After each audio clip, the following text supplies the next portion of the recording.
Ayan, nag-yellow na mga padyak. Malamig na dito.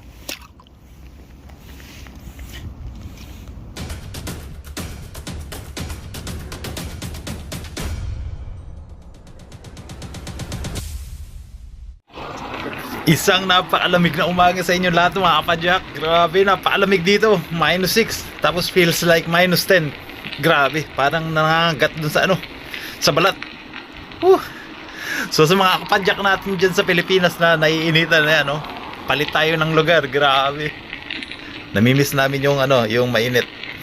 Dito, grabe ang sakit sa sakit sa balat. Napakalamig. So ngayon papunta kami dito sa sa doktor ni Mrs. kasi nga meron siyang appointment.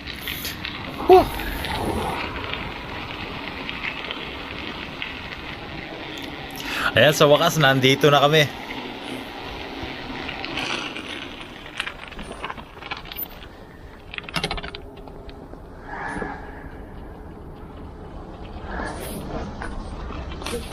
Parang kamot patog sa Lamig sa kamay.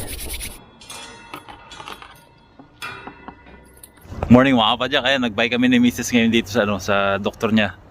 Grabe, napakalamig. Ayan bike ni Mrs. nakapark na dito. So ayan mga kapadyak, naka-lock na yung bike ni Mrs. Grabe. Sa halip na ko dito maghintay, ang gagawin ko na lang magbabike ako ng konti. Samahan niyo ako. Ang iyong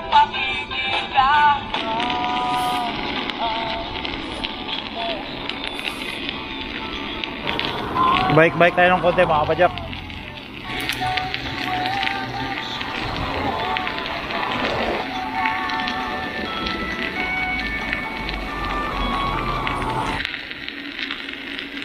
So ayan mga kapadyak, dito nga pala kami kung naalala nyo siguro itong lugar na to.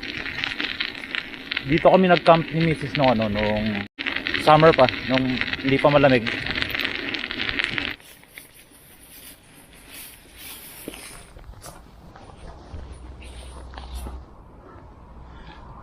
Ang lamig. Mga kapadyak, ngayon nandito ako, nag-bike ng konti sa kung naalala nyo siguro, wala kung naalala nyo o kung napanood nyo yun. Diyan kami nag-camp ni Mrs. nung summer pa, nung hindi pa malamig. Pero ngayon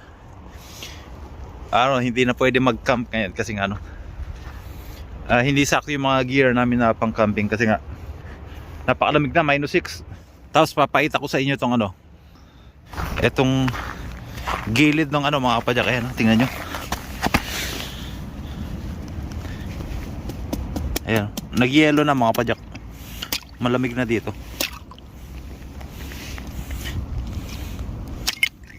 Ayan. Grabe. Pero manipis pa naman yung yellow. Ayan. Grabe, ang ganda ng lugar dito mga kapadyak. Kaya nga ilang beses kami nag-camping ni Miss dito. Tapos ito yung bike. Grabe, hinawakan ko lang yung yung tubig, napaka sakit sa kamay. Ayan. So tingnan nyo naman mga kapadyak yung yung gulong natin na yan, may mga tinik kasi nga kailangan na yan ngayon, may mga yellow na. Grabe, ang ganda rito mga kapadyak. Punta tayo ng konti dito. Lalo na kung sunset o sunrise dito, napakaganda. Medyo orange yung paligid, tapos maganda rin dyan sa sa banda dyan. Daming mga dito, hindi nyo siguro nakikita. Mga wild na mga bibi o yung mga pato. Ganda ng sikat ng araw pero hindi mo mararamdaman yung init. So ayan mga kapadyak, ang gagawin ko na lang ngayon ay while na naghihintay ako doon sa doon kay Mrs. Gagawin ko lang magbabike na lang siguro ako dun sa shopping center. Punta ako sa loob ng building kasi nga napakalamig sa labas. Okay lang sana magbike ngayon para may content, kaya lang sakit sa kamay mga kapadyak. Lalo na ngayon na nagvi-video lang ako tapos hinahawakan ko yung camera. Napakahapdi na sa kamay. Kasi ito yung clubs ko, tingnan nyo naman. May mga balahibo yan pero nanunuot yung lamig. Tapos yung mga balahibo ko sa ilong tigas na. So ayun mga kapadyak, hanggang dito na lang ngayon magbabike na ako ron sa shopping center kasi nga hindi ko kaya magbike ngayon. Grabe ang lamig.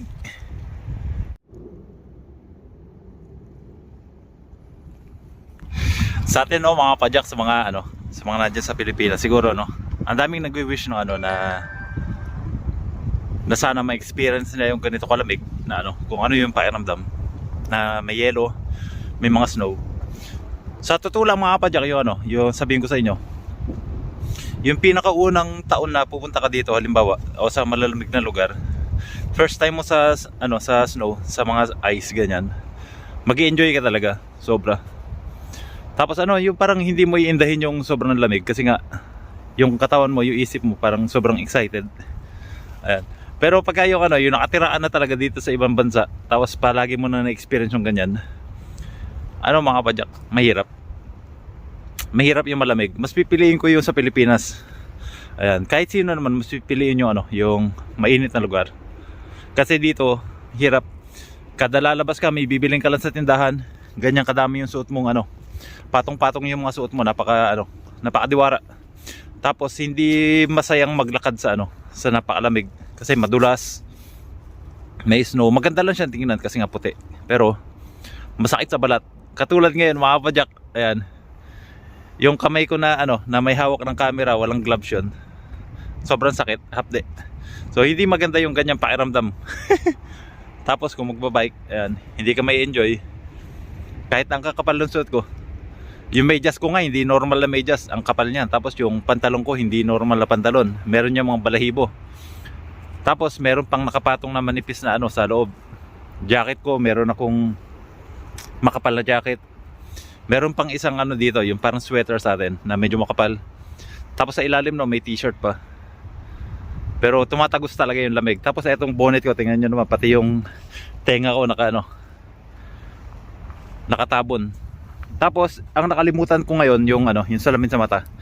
Pag kayo nagbabike ka sa minus degrees mga kapadyak, mga minus 6, minus 8, minus 10 ganyan, mahapdi yan sa mata kasi nga ano, parang natutuyo. So pikit ako ng pikit, tapos yung luha ko tumutulo palagi. Ayan. Pero masayang experience mga kapadyak, lalo na yung ano, yung sinabi ko nga sa inyo, first time nyo na ano, na may experience ng ganyan, sobrang ano, saya. Lalo na yung napakaraming snow, maglalaro ka, nako. Sarap. Pero hanggang dito na lang kasi nga parang cellphone ko mahuhulog na, parang matigas na yung ano ko, yung ang kamay ko. Ayan. Grabe, sakit na mulan agad. Tingnan nyo, sakit niyan mga kapadyak. Medyo mapula lang pero mahapde. Tapos ito nga pala sa ano namin, no? Maraming mga babae nagli-lipstick. Kasi nga may balm kaming ipinapahi dyan, parang ano, gel. Kasi kung wala, nagbibitak yung labi namin. So ayan mga kapadyak, hanggang dito lang. Napakasakit na talaga ng kamay ko. Ayan. Maraming salamat.